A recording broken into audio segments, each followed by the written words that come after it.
میرے نبی پاک صلی اللہ علیہ وسلم نے فرمایا، سیاستہ میں حدیث ہے، فرمایا تم میں سے جو رب سے ملنے کو پسند کرتا ہے نا،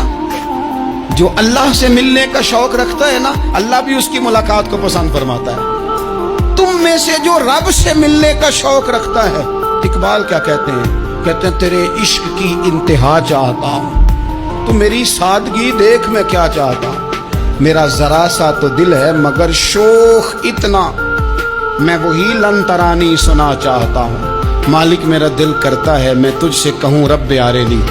میں تجھے دیکھنا چاہتا ہوں، اور تو مجھے کہے لن ترانی، تو نہیں دیکھ سکتا، میرا ذرا سا تو دل ہے مگر شوق اتنا، میں بھی وہی لن ترانی سنا چاہتا ہوں۔ پھر خود ہی کہنے لگے او بھری بزم میں راز کی بات کہہ دی، میں بڑا بے ادب ہوں سزا چاہتا ہوں۔ یہ تو سب کو بتانے والی بات ہی نہیں تھی جو میں نے بتا دی، بھری بزم میں راز کی بات کہہ دی۔